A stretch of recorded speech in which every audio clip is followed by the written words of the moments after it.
Bendiciones, mis amados, de vuelta con ustedes. Estamos hablando de la economía de la mano de Dios. Y algo énfasis en esto de la mano de Dios, porque en mis casi ya 30 años en el Evangelio, estoy harto de la manipulación desde los púlpitos para enseñarle a los cristianos, a los creyentes, en base a un pacto o en base a una promesa acomodada para pedir recursos. En vez de decirle a la gente necesitamos para el templo, necesitamos para un piano, para lo que sea. Pero no estar cogiendo la palabra de Dios para acomodarla para hacer cosas. La economía de la mano de Dios viene cuando Él da principios. En toda la Biblia son principios de Dios que tenemos que hacer para que nos vaya bien. Y sus promesas, que es lo que Él promete en ayudarnos para que nosotros logremos las cosas que nosotros emprendemos, que se han hecho según sus principios. Entonces, en estos capítulos que llevamos, he mencionado algunos principios que son muy básicos, muy elementales, de los cuales vamos a estar tratando en los próximos minutos, porque es necesario que la iglesia nazca a una economía que no solo sea oraciones. Y creo firmemente en el diezmo y en la ofrenda. Lo he hecho por mis 30 años, ¿ya? Porque yo creo que el diezmo abre la puerta a un mundo económico. Pero como te dije en capítulos pasados, el Señor dice, abriré las ventanas de los cielos y derramaré sobre tu vida abundantemente. Ya te he dicho, no te va a mandar un carro, no te va a mandar una casa, nada de esas cosas materiales que tú crees que porque da dinero te llegan. No. El diezmo lo que hace es que derrama una gracia y un favor que cuando tú estás en relaciones con personas, porque las personas tienen el dinero que tú necesitas, ellos van a pagar por tu don y por tu talento, si lo sirves bien, si eres justo, honesto, honrado, disciplinado, ordenado, trabajador, constante, permanente, no te quitas, todo lo dejas terminado. Son principios. Dios te conecta con relaciones, con contactos divinos que van a hacer que por sus manos tengan el dinero para pagar por tu servicio. Entonces la bendición está en tener esa gracia para que delante de todas esas personas ellos tengan la confianza de creer que nosotros les podemos hacer lo mejor, en el menor tiempo, al mejor precio, nunca barato que pierdas, ¿ya? Y esa es la gracia. El favor, el favor de Dios es que tú tengas la gente con que hacerlo y que lo hagas bien, ¿ya? Y si estás en una empresa, es la gracia con tus superiores.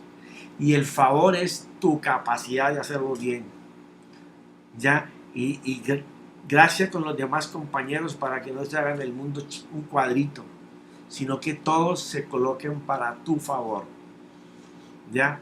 Entonces, no es que yo pacto por esta palabra, y más terrible cuando lo he escuchado, yo pacto por el alma de mi hijo, de mi hija, de mi esposo, de mi esposa. Tú no puedes pactar con Dios, mi hijo. El que pacta es Dios con nosotros y ya se acabaron los pactos. No hay más pactos. Están en la Biblia, no hay uno más.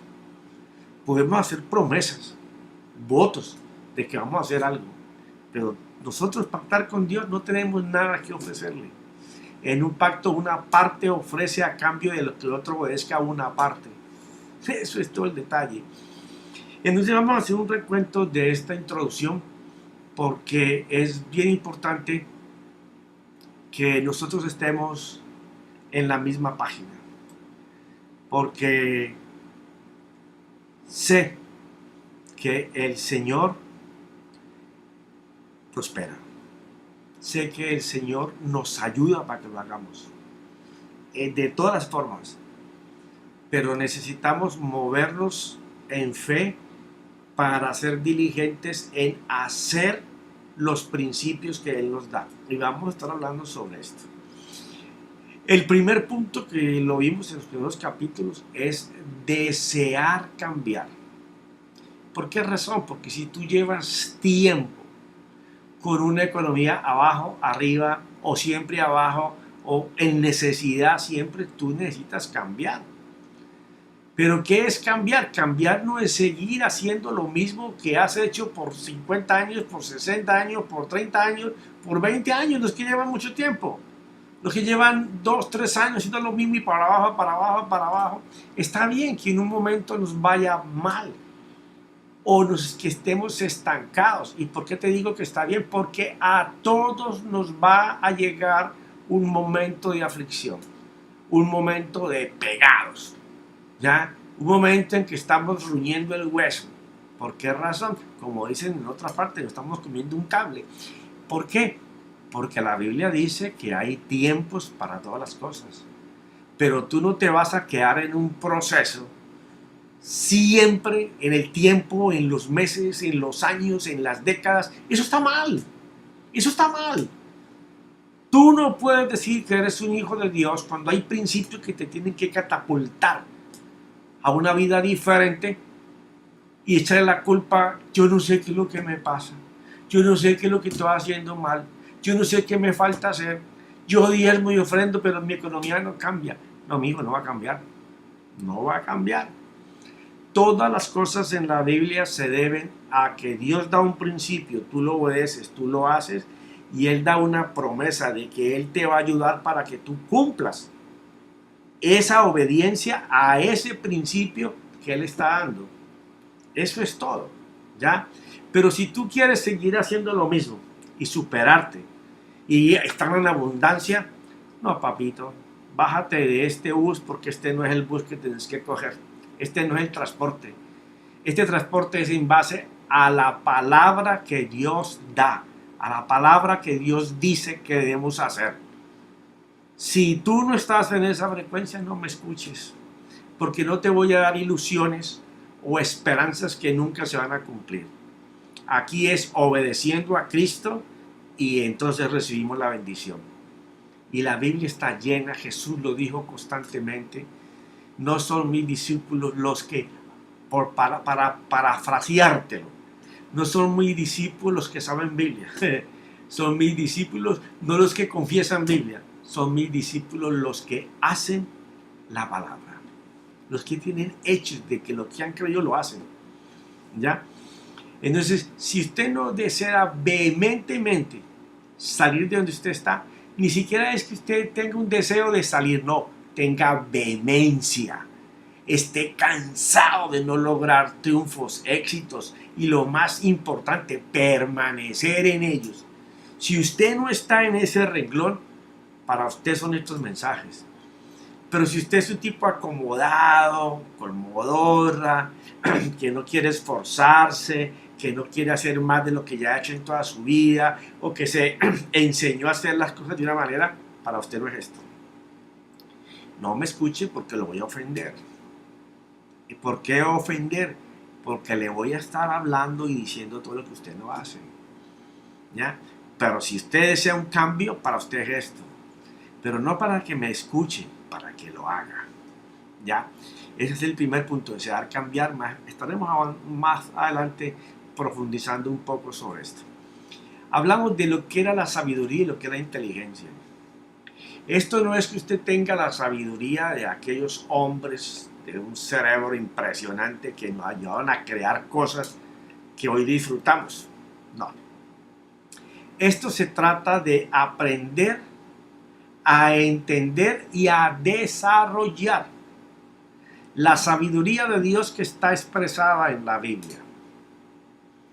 No es de ser sabelotodo, no. Es de aprender a interpretar y a desarrollar la sabiduría de Dios que está expresada en la Biblia. Tanto que Él dice en Santiago que si no la tienes, se la pidas a Él, que no te va a mandar un pedacito, sino que en abundancia te la va a mandar. O sea que es para todos alcanzar la sabiduría de Dios. ¿Por qué la sabiduría de Dios?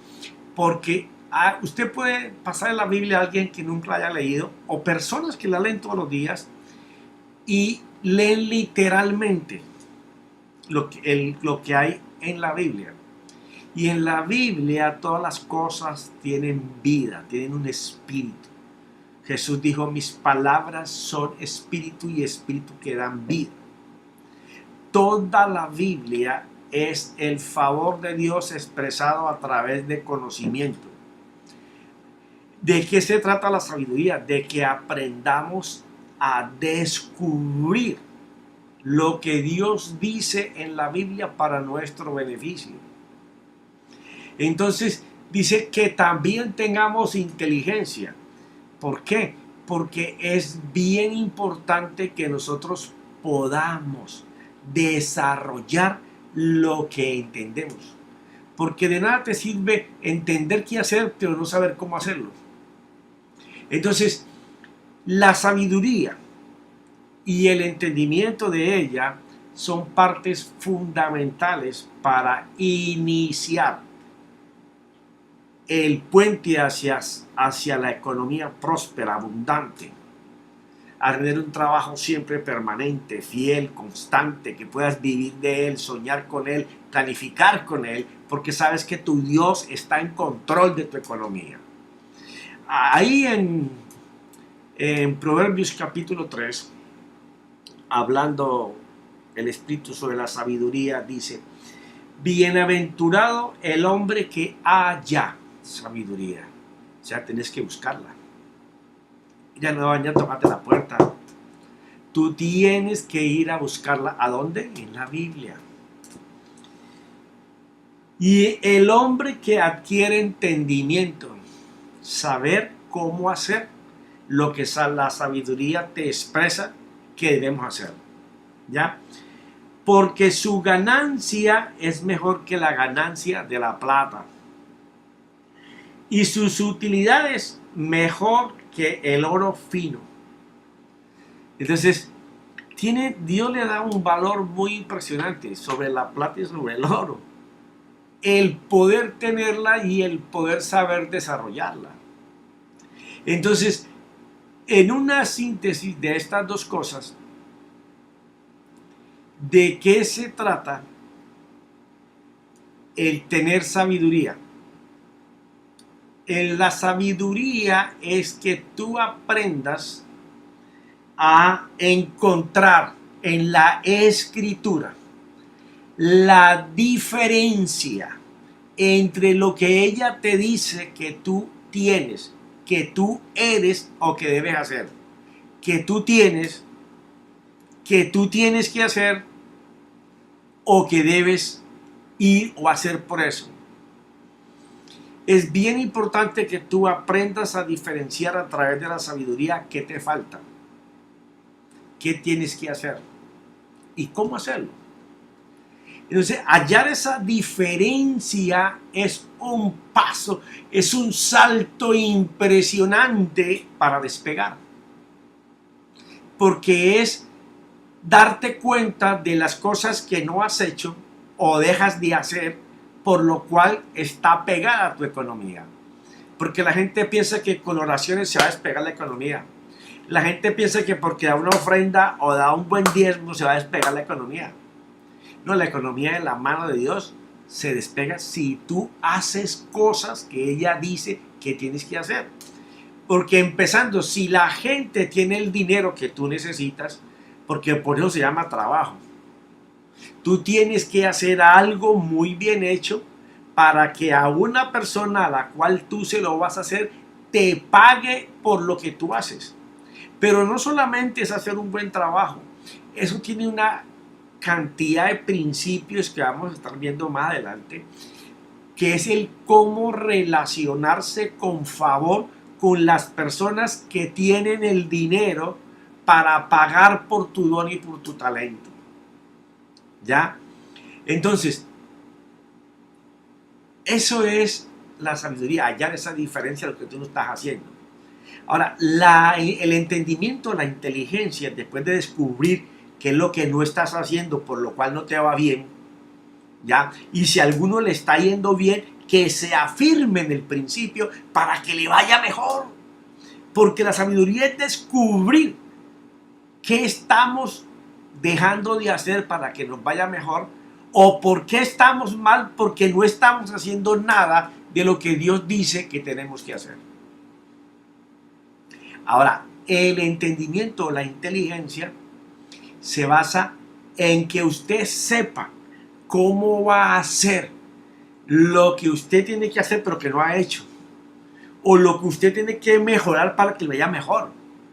Entonces, las dos cosas el Señor las compara con el oro y con la plata, las cosas más preciadas. O sea que si queremos empezar una economía, hay que empezar desde cero. Hay que empezar con el deseo de querer salir de donde estamos. Porque si tú miras hacia atrás y ves tu vida y te das cuenta cuántos años llevas totalmente pegado, habrá quienes en un tiempo fueron muy prósperos, a lo mejor por los malos caminos, ¿cierto?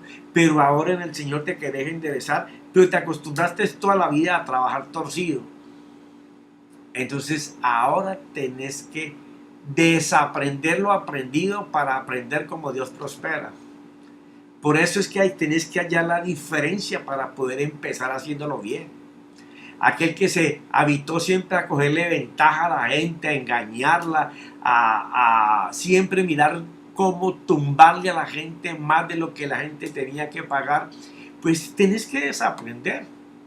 Porque el favor de Dios va a estar en aquellos a los cuales tú comienzas a hacerles cosas con el interés de servirles y que ellos se sientan bien por lo que están pagando para que tú hagas. O sea, ahí está el entendimiento y la sabiduría, ¿ya? Tenemos que desarrollar estos primeros pasos. ¿Por qué razón? Porque no me gustaría ver más en mi vida, aunque sé que no es imposible, pero es muy difícil, porque los púlpitos están llenos de requerimientos y peticiones en donde te hablan a tu prosperidad en la medida en que tú des plata. No, eso es asqueante, asqueante. Si pudiéramos comprar a Dios con plata, ay Señor, dueño de todo. Aún más cuando le damos los diezmos y las ofrendas, Él no lo recibe. Lo reciben los hombres a las congregaciones a las cuales vamos, y ellos tendrán que dar cuenta a Dios por la administración. No todos son malos, hay muchos que son buenos y están bien enfocados en la obra. No están solamente pensando en concreto y techo, sino que están pensando en la obra del Señor, en el servicio como Dios lo pide. ¿Ya? Entonces, pero es que hay unos que son más prósperos y piden mucho. Tranquilo. El hecho de estar viendo la carnalidad de otro te dice que tú eres un carnal. Tú camina por principios, por fundamentos. Abrígate con promesas y permítele a Dios que te prospere, para que así tú le puedas compartir a otros cómo estando en caminos torcidos, cojos, mal habidos, robando, lavando dinero, o estando en el narcotráfico, o en la prostitución, en la pornografía, en lo que sea que tú hacías tu economía, ahora puedas enseñar que todo eso lo dejaste atrás y que Dios tomó todo eso y se olvidó de eso y te dio un camino nuevo, una vida nueva de cómo hacer las finanzas de su mano. Pero se me terminó el tiempo para esta. Estamos como en un repaso, ¿no?, de los primeros pasos. Ya esto me acuerda de mi iglesia, que hay un programa que se llama Primeros Pasos, en donde se le enseña a las personas los beneficios de estar en una iglesia y lo que Él puede dar a la misma comunidad. Pero bueno, tenemos que seguir hablando de economía, pero la economía que venga de la boca y de la mano de Dios. Así que te espero en el próximo segmento. Que mi Señor Jesús te bendiga grandemente y su Santo Espíritu te revele las cosas que están por venir. En el nombre de Jesús, amén.